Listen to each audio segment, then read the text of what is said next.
नमस्कार, आप देख रहे हैं न्यूज फॉर नेशन और मैं हूं आपके साथ शिप्रा झा। गोपालगंज हत्याकांड मामले में खुद को घिरता देख और खुद पर आरोप लगता देखकर अब डीजीपी गुप्तेश्वर पांडे भी सामने आए हैं। अपनी तरफ से बयान जारी करते हुए उन्होंने पुलिस प्रशासन द्वारा गोपालगंज हत्याकांड में किए गए कार्रवाई की जानकारी दी, साथ ही साथ अपने बारे में भी बताया है। जो आरोप उन पर लग रहे हैं उसका उन्होंने खंडन किया है। आपको बता दें कि तेजस्वी यादव की तरफ से आरोप लगाया जा रहा था कि इसमें पुलिस प्रशासन सही तरीके से काम नहीं कर रहा है, सरकार के दबाव में काम कर रही है पूरी पुलिस। इस पर डीजीपी गुप्तेश्वर पांडे ने अपनी तरफ से सफाई दी और उन्होंने बताया कि उनका पूरा ये जो कार्यकाल रहा है 33 साल का पूरा हो चुका है। अभी तक 33 साल उन्होंने सेवा दी है। इसके जब वो ये पूरा काम कर रहे थे तो उस दरमियान उन्होंने लालू प्रसाद यादव के अंदर, राबड़ी देवी के अंदर और अब नीतीश कुमार के अंदर वो काम कर रहे हैं।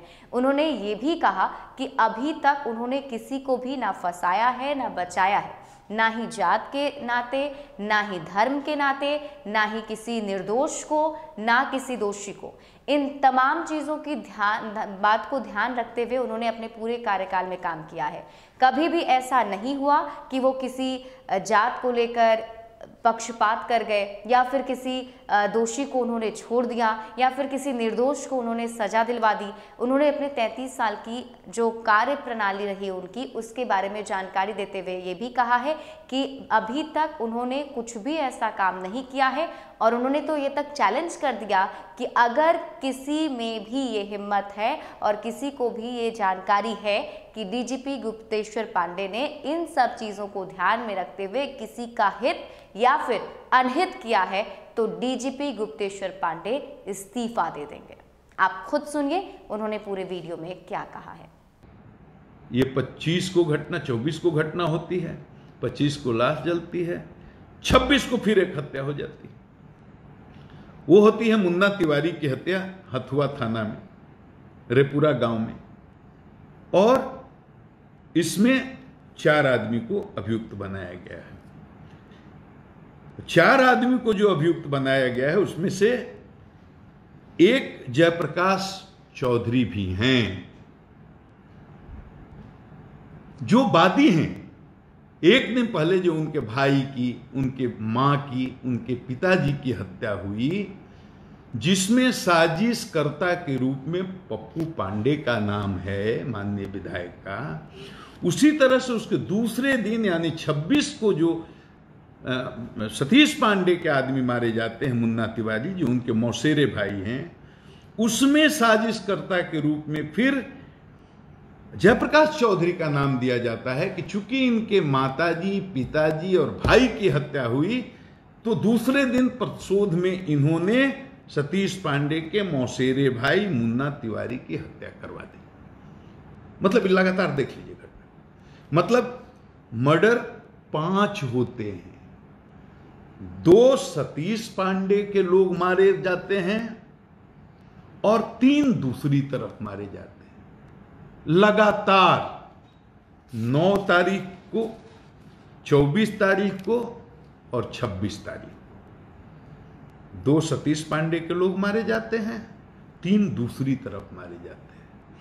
अब जो जयप्रकाश चौधरी के माताजी, पिताजी और भाई की हत्या जो हुई है उसमें पप्पू पांडे साजिशकर्ता के रूप में अभियुक्त बनाए गए और सतीश पांडे के मौसेरे भाई जो मारे जाते हैं उसमें जयप्रकाश चौधरी साजिशकर्ता के रूप में अभियुक्त बनाए गए। उनका इलाज भी चल रहा है। तो घटनास्थल पर तो ये भी नहीं थे, तो बिना अनुसंधान किए साजिश के बिंदु पर विधायक पप्पू पांडे को जेल भेज दिया जाए, बिना अनुसंधान किए सिर्फ एफआईआर में नाम आने के आधार पर साजिश करने के आरोप में बिना साक्ष्य जुटाए जयप्रकाश चौधरी को भी जेल भेज दिया जाए। ये दोनों बिंदुओं पर अनुसंधान चल रहा है। बाकी ट्रिपल मर्डर केस में गिरफ्तारी के लिए कोई भी बाकी नहीं है और गोपालगंज से हम हाथ जोड़ करके करबद्ध प्रार्थना कर रहे हैं आप किसी जाति को हों, किसी दल के हों, किसी मजहब को, अपराध और सच बोलना सीखिए, सच का साथ देना चाहिए। अपराध और अपराध की संस्कृति के खिलाफ मैं आज से नहीं लड़ रहा हूं।